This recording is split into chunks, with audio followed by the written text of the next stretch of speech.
ఎక్కడ లేడు. కవిత చెప్పింది ముందే, తెలంగాణ భవన్లో దయ్యాలు ఉన్నాయని చెప్పి.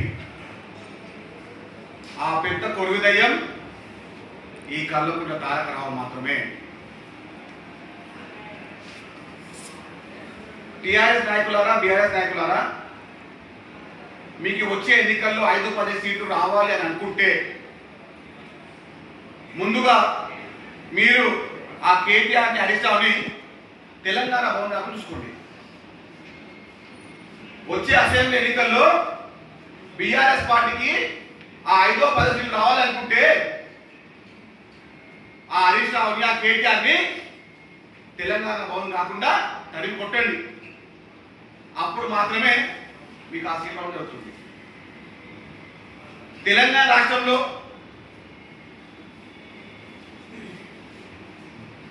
హరీష్ రావు లాంటి, కేటీఆర్ లాంటి దగాకోర్లు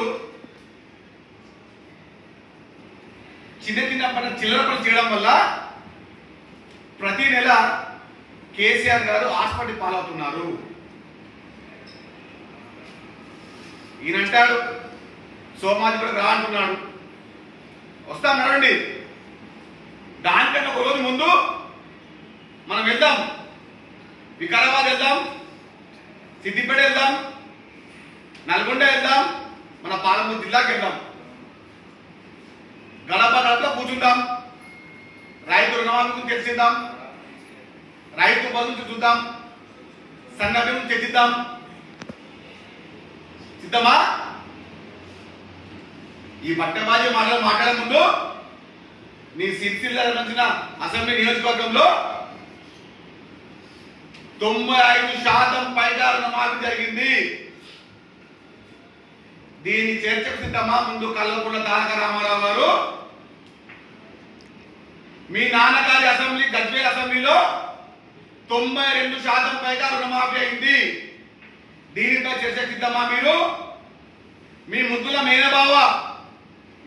మేనబావ హరీష్ రావు నియోజకవర్గంలో 88% పైగా రైతు రుణమాఫీ అయింది.